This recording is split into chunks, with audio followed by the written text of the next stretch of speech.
इंशाल्लाह कि आप लोग सब खैरियत से होंगे।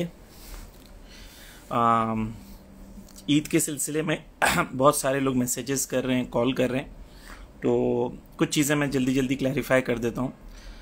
पॉइंट नंबर 1 के आयतुल्ला सिस्तानी के फतवे के मुताबिक चांद जो है उसमें आपको फतवे की ज़रूरत नहीं है। I will give you an example कि अगर मिसाल के तौर पर आपने खुद चांद देख लिया बाहर और चांद देखने के बाद ऐलान हुआ कि चांद नहीं हुआ है, तो आप किस पर अमल करेंगे? अपने चांद के देखने पर या ऐलान पर? नेचुरल सी बात है कि आपने जो खुद देखा है आप उस पर ही अमल करेंगे। Point number 1। Point number 2, ayatollah Sistani का खुद फतवा है और दीगर मराजे का भी है कि चांद के मसले पे आप तकलीद नहीं कर सकते। ओके, आपको चांद के क्राइटेरिया तकलीद के मुताबिक फॉलो करना है, लेकिन चांद के आयतुल्ला सिस्तानी के दफ्तर से फतवा आता है, ये फतवे का वर्ड करेक्ट नहीं है। देखिए करके मैं आपको चीज़ें एक्सप्लेन करता हूँ। तो चांद के क्राइटेरिया क्या है? चांद का पहला क्राइटेरिया है कि आपने खुद अपनी आंखों से चांद देखा है, ठीक है। सेकंड क्राइटेरिया ये है कि 2 आदिल लोगों ने आपको कहा है कि चांद है, चांद हो गया है, ठीक है।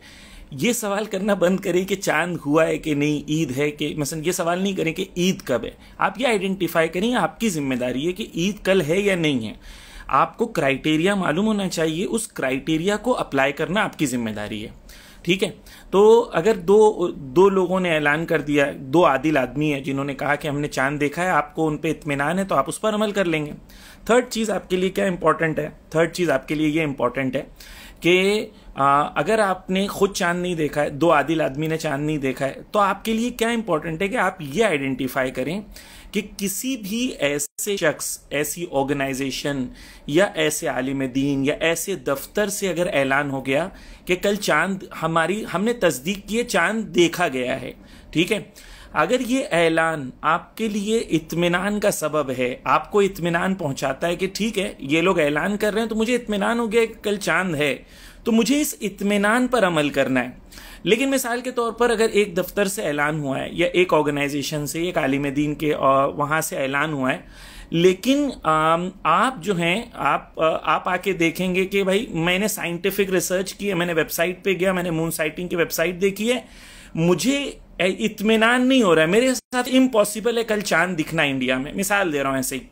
तो आपको ये कहना कि आयतुल्ला सिस्तानी के दफ्तर से फतवा आया है, दिस इज नॉट राइट।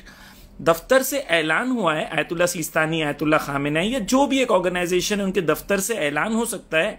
उस ऐलान के बेसिस पर अगर मेरे दिल में इत्मीनान आ जाता है कि ठीक है उनके पास जो सोर्सेज हैं, उनके पास जो इंफॉर्मेशन पहुंची है इंडिया से वो ऑथेंटिक होगी, और मुझे इत्मीनान हो गया कि वो मिसाल के तौर पर XYZ जगह से ऐलान हुआ है, and I am okay, I am fine, मैं इत्मीनान की मंजिल पर पहुंच गया हूं। अगर मैं इत्मीनान की मंजिल पर पहुंच गया हूं तो मेरे लिए क्लियर है, फिर मैं उस पर अमल करूंगा, ठीक है। लेकिन अगर मेरे इत्मीनान नहीं होता है तो मुझे अपने इत्मीनान पर अमल करना है। और अगर कोई आपसे कहे कि नहीं आप फतवे की मुखालिफत कर रहे हैं, नहीं, आयतुल्ला सिस्तानी का खुद का फतवा है, मैंने स्टोरी पे भी डाला है कि आयतुल्ला सिस्तानी का फतवा है कि चांद के मसले पे तकलीद नहीं हो सकती है। लेकिन ठीक है, अगर आप एक और चीज़ अहम है कि अगर बेसिकली एक मर्जे तकलीद, एक आलिम दीन, एक ऑर्गेनाइजेशन, मिसाल के तौर पर बॉम्बे में मुगल मस्जिद ने ऐलान कर दिया मसलन, तो मुगल मस्जिद एक ऑथेंटिक जगह है, या मसलन जो आयतुल्ला सिस्तानी के नुमाइंदे उन्होंने ऐलान कर दिया, अगर आपको इत्मीनान हो गया तो आप अमल करेंगे, इत्मीनान नहीं हुआ तो आपको अमल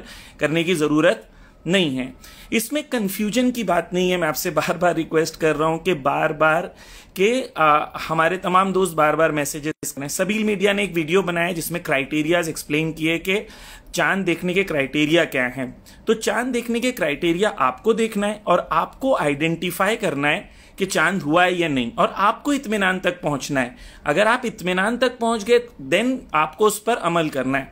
अगर आपने मून साइटिंग वेबसाइट के थ्रू ही आपको इत्मीनान हो गया, फॉर एग्जांपल कि ये इत्मीनान आयतुल्ला सिस्तानी के हिसाब से, तो नेचुरली आप साइंटिफिक बाइनोक्युलर्स नहीं इस्तेमाल कर सकते, लेकिन मैं उसकी बात नहीं कर रहा। मैं ये कह रहा हूं कि आपको अगर एक मतलब साइंटिफिक रिसर्च ने बताया कि आपके खित्ते में चांद हो ही नहीं सकता है और आपको उस पर इत्मीनान है, तो आप उस पर अमल करेंगे, because the scientific data which can not be question, ठीक है। तो कंफ्यूजन की कोई बात नहीं है, हर साल ये होता है, हर साल हम कंफ्यूजन क्रिएट करते हैं. The basic criteria is given by the मराज तकलीद. एप्लीकेशन डिपेंड्स अपॉन द मुकल्लद, that is you, that is I need to identify कि जो क्राइटेरिया वो बयान कर रहे हैं वो मेरे यहाँ हुआ है या नहीं हुआ है. अब चाहे कोई भी ऐलान करे, XYZ कोई भी ऐलान करे, तो ये सवाल कि उन्होंने ये ऐलान कर दिया, उन्होंने ये ऐलान कर दिया, उन्होंने ये ऐलान कर दिया, उन्होंने ये ऐलान कर दिया, it does not make a difference. What is the point is कि डज इट गिव यू इत्मीनान और not. And if you are confident कि ओके ये मस्जिद से ऐलान हुआ है, ये आलिम दीन ने ऐलान किया, ये दफ्तर ने ऐलान किया, they must have researched it and their research is authentic and I can trust them. Whatever they have said is correct. Okay, if this itminan is what you have, then you have to follow that irrespective of whatever happens. One final thing, एक और चीज important है, इस पे गौर करिए. एक चीज ये होता है कि कल अगर मैंने रोजा, मसलन कल मैंने ईद मना दिया, और अगर कल चांद नहीं हुआ और हकीकत में अगर कल रमजान का 30वां दिन था, तो मैं क्या करूंगा, मेरा तो एक रोजा गया. नहीं, ऐसा नहीं है. ये इंपॉर्टेंट ये है कि आपने अपने इत्मीनान पर अमल किया है, आपके पास माजूरियत है. अगर खुदा रोज़े क़यामत आपको पूछेगा तो आप कहेंगे कि जितना आपने कानून बताया था, कानून के मुताबिक मैंने अमल किया. तो एक बहुत इंपॉर्टेंट फंडामेंटल पॉइंट ये है कि आपके लिए ये इंपॉर्टेंट नहीं है कि आप सही अमल करें, आपके लिए इंपॉर्टेंट है कि आप क्राइटेरिया पर अमल करें. हो सकता है वो सही हो सकता है वो गलत हो. अगर गलत भी हो गया तो आप जिम्मेदार नहीं है, क्योंकि आपने वही कानून जो मराज तकलीद ने बताए हैं, जो उलमा ने बताए, मासूमीन ने बताए, आपने उस पर अमल किया है. तो डोंट वरी कि okay I might be wrong, I might be right. Okay, ये हमें टेंशन लेने की जरूरत ही नहीं है. It is very simple. There are laws, you need to follow the law. On the day of judgment, if Allah asks you, क्यों आपने ऐसा किया, अल्लाह को हम कहेंगे कि हमने ये लॉ फॉलो किया, ये लॉ हमें मासूमीन अलैहिस्सलाम ने बताया था, मराज तकलीद ने बताया था. तो सिंपल सा पॉइंट ये है, स्टॉप आस्किंग के कल ईद है या नहीं. Try and find it yourself. If any daftar makes an announcement and it gives you yaqeen and itminan, okay, that they are saying correct, follow it. Simple. Don't ask